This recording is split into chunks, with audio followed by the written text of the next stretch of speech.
Olá, seja muito bem-vinda, muito bem-vindo a mais esta edição do Diálogos com o MPPE, o programa de entrevistas do Ministério Público de Pernambuco. Neste programa, nós vamos conversar com um promotor de justiça do município de Xangrande, na Mata Sul do estado pernambucano, Dr. Gustavo Kerschal. Ele trabalha na Promotoria de Justiça de Primeira Instância lá no município. Vamos conhecer um pouquinho da realidade de Xangrande, como é trabalhar lá na promotoria, quais são os desafios, os avanços, as dificuldades do município, um verdadeiro balanço geral. Doutor Gustavo, seja muito bem-vindo, obrigado por ter aceitado o nosso convite. Eu já queria que você apresentasse ao público um pouquinho o que é o município de Xangrande. Bem, como você disse, Xangrande ela se situa na Mata Sul de Gravatá, que é conhecida dos pernambucanos. Está distante a cerca de 82 quilômetros de Recife e tem um clima muito agradável. A cidade de Xangrande, assim como Gravatá, tem um clima muito agradável, ameno, sobretudo na época do inverno. Temos aproximadamente 21 mil habitantes. Nossos vizinhos são Pombos, Amaragi, a própria Gravatá, Vitória de Santo Antão também nas proximidades. Uma cidade que se dedica, sobretudo, à agricultura e ao comércio. É conhecida como a terra do chuchu. População muito boa, muito receptiva. Doutor, vamos falar um pouco sobre Xangrande no termo de segurança pública. Os índices de violência no município, desde o ingresso do senhor aí na PJ até o ano de 2020, passando aí pela adesão do projeto Cidade Pacífica, um projeto tão bem conceituado na cidade, no Ministério Público como um todo, aí, premiado até. Eu queria saber os resultados obtidos até então e como é que está a questão da segurança pública aí em Xangrande. Eu ingressei na Promotoria de Justiça de Xangrande no ano de 2018. Desde logo, a gente consegue perceber que a cidade ela é uma cidade relativamente tranquila, sobretudo quando a gente compara com o seu entorno, com as cidades ao redor. Em 2018, nós tivemos 6 homicídios, né? Em 2019, nós tivemos também esse mesmo número e o ano passado, 5 homicídios. Houve uma redução. Essa redução ela também se observa no que diz respeito aos crimes patrimoniais. A redução de 2019 para 2020 foi de cerca de 50% menos crimes patrimoniais. Apesar disso, é importante que a área de segurança pública ela seja prioritária no âmbito do Ministério Público, conduzindo as políticas públicas no âmbito municipal, estadual, seja também através de projetos, desses programas como Cidade Pacífica, que é um dos mais importantes do Ministério Público de Pernambuco atualmente, e tem causado impacto em diversos municípios de todo o estado. Nós aderimos ao Cidade Pacífica em agosto do ano passado, agosto de 2020, e desde então nós já fizemos implementamos diversas medidas, como por exemplo o termo de ajustamento de conduta com os bares, para que eles promovam mais segurança aos seus consumidores e também ajudem com os órgãos de segurança pública na elucidação de crimes. Um dos compromissos assumidos pelos bares e similares foi de instalar câmeras de segurança. Circuito interno de vigilância, eles vão ter 6 meses para fazer a instalação dessas câmeras. E aí a gente vai ter a possibilidade de elucidar diversos delitos que ocorrem nos interiores, dentro do estabelecimento e também no seu entorno, já que a câmera ela vai ser externa e interna. O município também assumiu alguns compromissos, dentre os quais o de distribuir para esses estabelecimentos placas educativas, como a questão do som, da poluição sonora, proibição de som alto, o horário de funcionamento e também a proibição de bebida alcoólica, venda de bebida alcoólica para menores de idade. Doutor, falar agora uma questão que o Ministério Público Local conseguiu condenar um ex-prefeito por improbidade administrativa. Como é que foi isso aí? O que aconteceu para que o MP entrasse com essa ação em desfavor aí do ex-prefeito do município? Essa questão das contratações, Rafael, infelizmente é uma realidade em todo o estado que tem sido combatida pelo Ministério Público e por outros órgãos de controle, que é a burla ao concurso. Ela definiu que o concurso público é a regra de ingresso e muitos municípios vêm descumprindo essa regra e estabelecendo contratos de natureza temporária e cargos comissionados que não se adequam aos requisitos constitucionais. Então, esse caso da ação civil por ato de improbidade administrativa diz respeito à contratação irregular de servidores temporários quando havia um concurso público realizado e candidatos aptos, aprovados no concurso. Então, nós ingressamos com a ação judicial, foi instruído o processo e, ao final, o ex-prefeito ele foi condenado a uma multa civil, condenado à perda dos direitos políticos por 3 anos e à proibição de contratar com o poder público. É importante deixar claro que essa é uma atuação permanente do Ministério Público, tanto na cidade quanto na cidade de Xangrande, quanto em outros municípios do estado de Pernambuco. A gente precisa cada vez mais viabilizar a profissionalização do serviço público através do ingresso de servidores que tenham passado pela via do concurso público, que, como eu disse, é a via constitucionalmente definida como regra para ingresso na administração pública municipal, estadual e federal. O município realizou concurso recentemente e já fez a nomeação de todos os candidatos aprovados e classificados dentro do número de vagas. Mas a gente ainda observa que há um número excessivo de contratos temporários que poderiam e deveriam ser substituídos por servidores públicos aprovados em concurso público, e é nesse sentido que o Ministério Público tem atuado desde então, desde o último concurso público realizado recentemente. Vamos falar agora, a gente já está chegando no finalzinho da entrevista, doutor, sobre a chamada justiça negociada.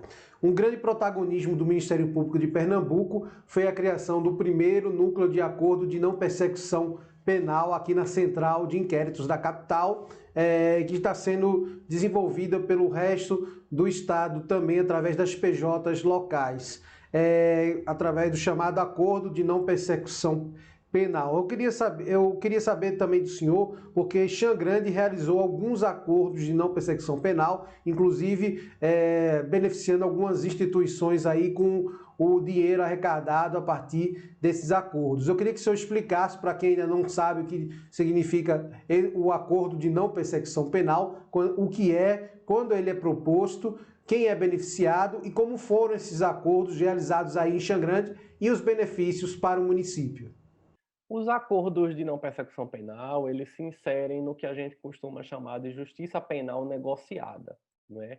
Que é uma justiça extra-processo, que é uma solução de conflitos extra-processo. Não há uma ação penal da instauração. O caso penal é resolvido antes mesmo da instauração de uma ação penal.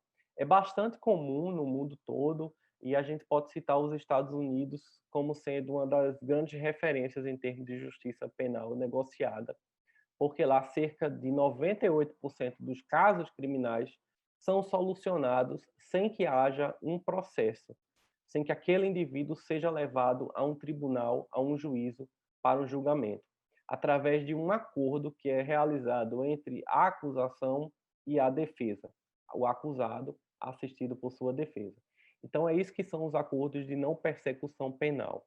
É realizada uma audiência entre o Ministério Público e o acusado que está assistido por seu advogado, para que a gente chegue a um consenso a respeito do caso e não leve a situação, não leve o caso para julgamento nos tribunais.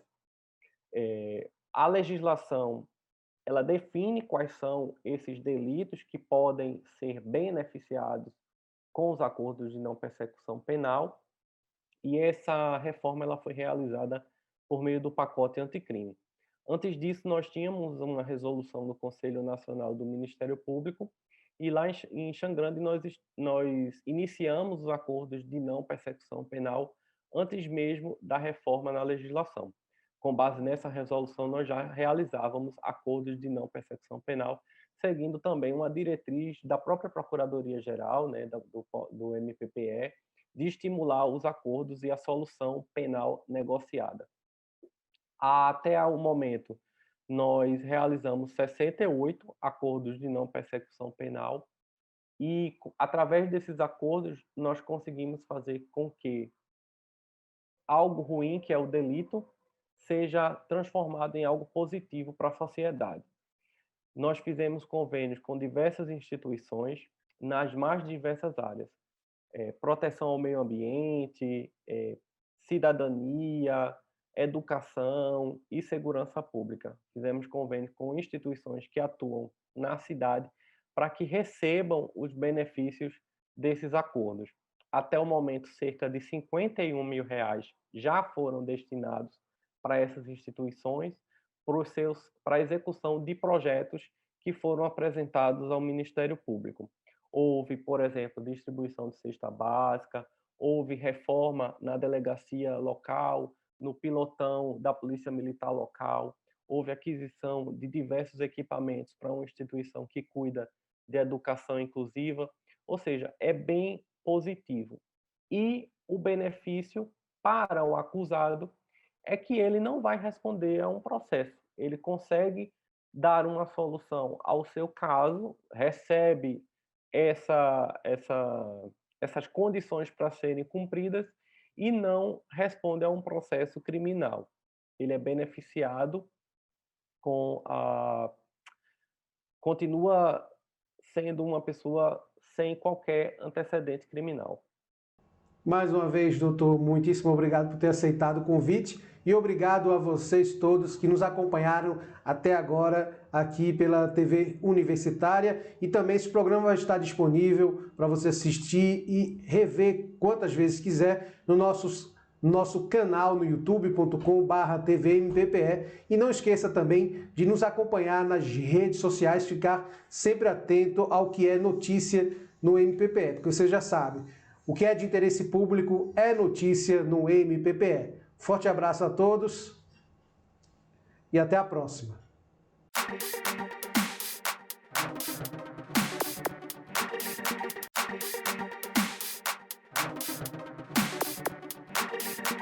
Olá, bem-vindos e bem-vindas a mais uma edição do Diálogos com o MPPE, gravado diretamente do plenário do júri do Fórum de Amaragi, na Mata Sul do estado, onde está localizado o MPPE. Ivan Viegas Renaud de Andrade é promotor de justiça da comarca de Amaragi e acumula a promotoria de justiça de Primavera. Ingressou no MPPE no ano de 2017, oriundo da segunda turma de promotores aprovados no último concurso realizado pela instituição. Doutor Ivan, obrigado pelo seu comparecimento aqui no nosso Diálogos com o MPPE. Eu que agradeço a vocês a visita aqui a Amaragi. É uma satisfação receber. Doutor, se o senhor pudesse fazer uma comparação da Amaragi quando o senhor ingressou aqui na comarca e depois de 2 anos e meio de atuação, o que é que mudou? Como era a Amaragi do início e como é que está em andamento? Amaragi é uma cidade bastante acolhedora, aqui da Mata Sul do estado, e assim como tantas outras cidades aqui da Mata Sul, vive numa situação de certa precariedade de atendimento aos serviços básicos, ao atendimento à população. É uma particularidade aqui da região da Mata Sul que, para mim, é uma questão assim, que incomoda bastante, são os altos índices de violência, principalmente quando se trata de crimes dolosos contra a vida, né? Os homicídios dessa região os números são bastante altos para a quantidade da população, e é um problema que é observado na Mata Sul como um todo. O Pacto pela Vida vem aí diminuindo alguns desses números, mas a Mata Sul, embora tenha apresentado alguma diminuição, ainda é uma das regiões das mais problemáticas no estado nesse sentido.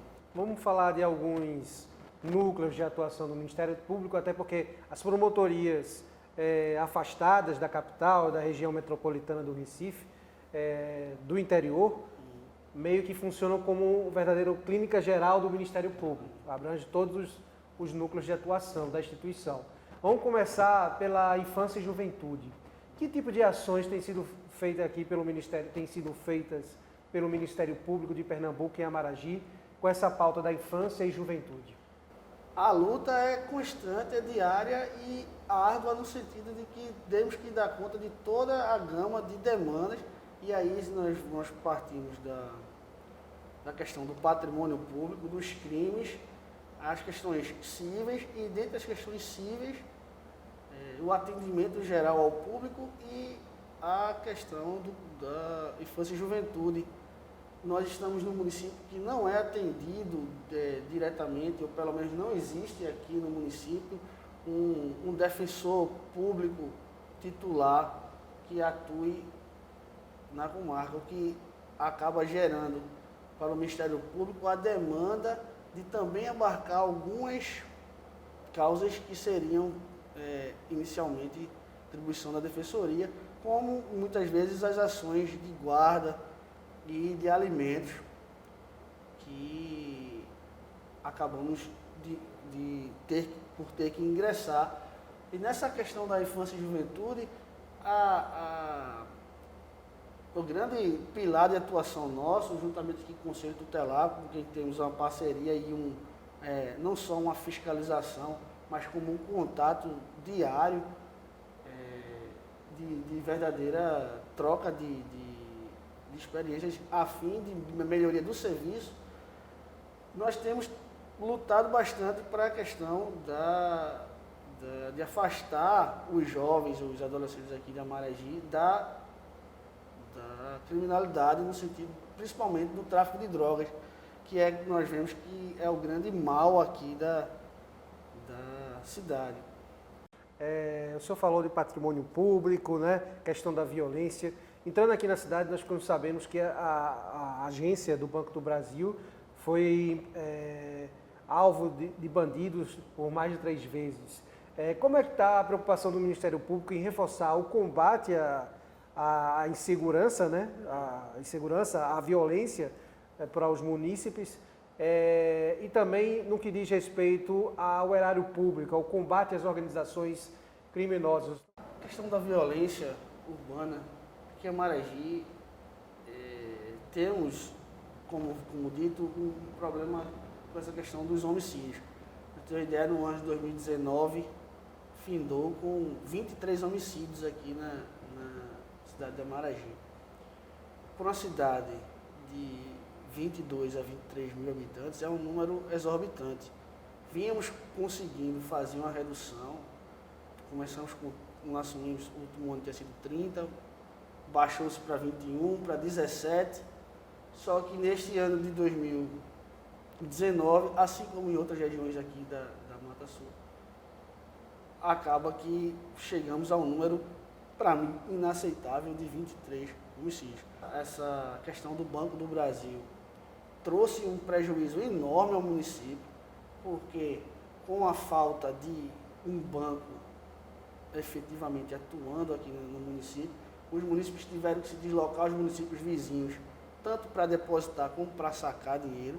Isso tornou as estradas de acesso mais perigosas, porque a circulação de dinheiro em espécie aumentou, e por conta disso entramos em contato com o pessoal do 21º Batalhão e reforçamos o policiamento nessas vias, o que diminuiu também esse tipo de assalto, esse tipo de crime, desse roubo.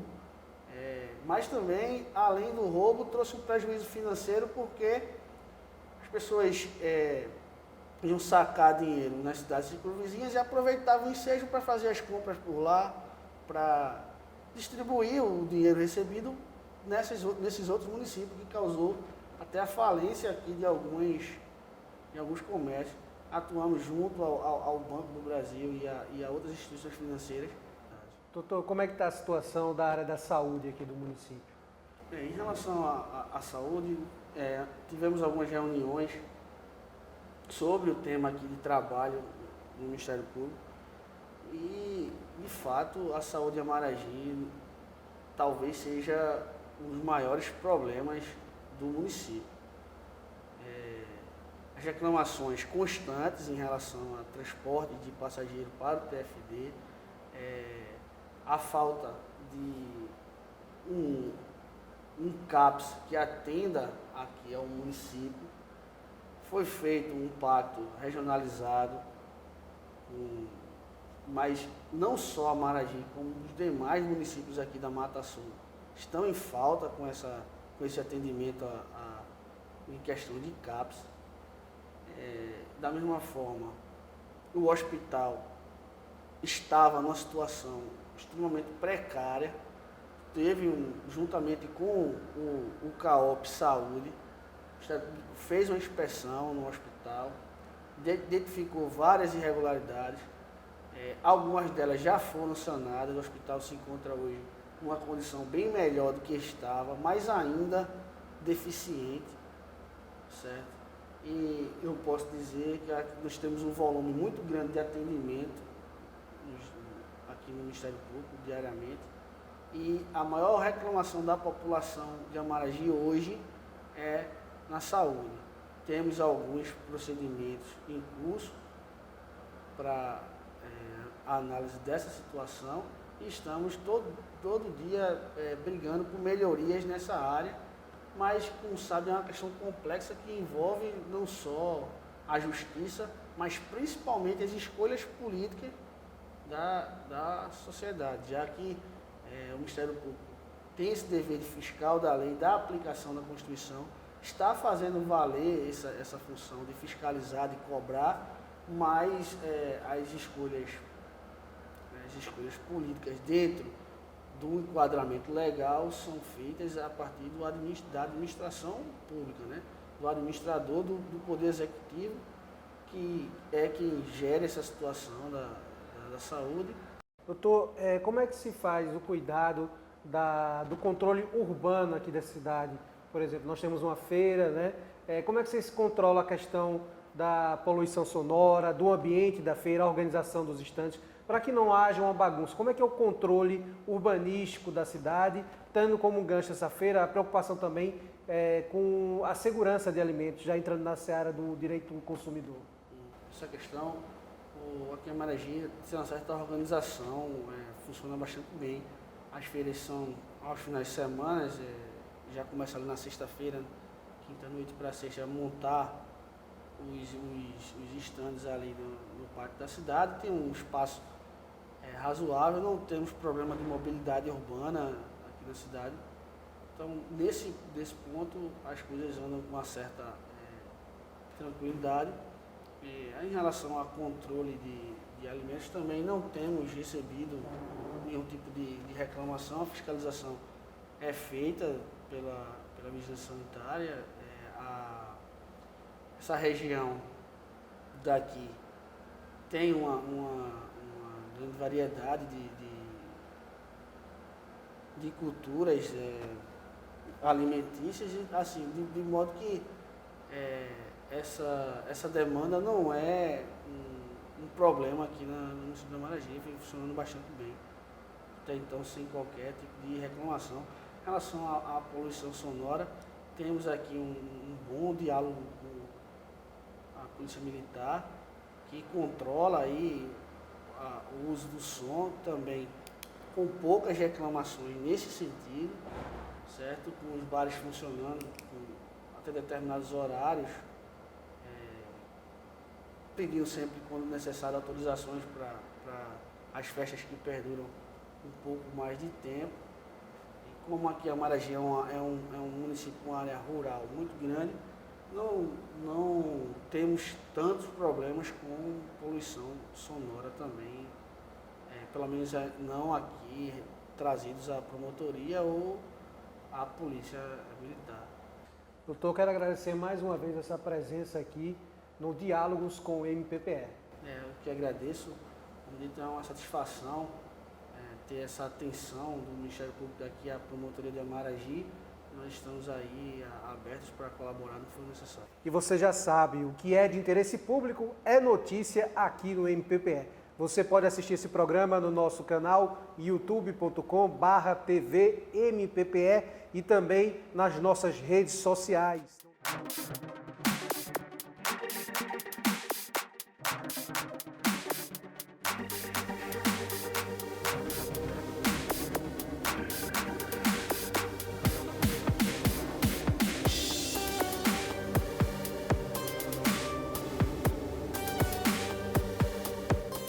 Ministério Público de Pernambuco, conectado com a inclusão.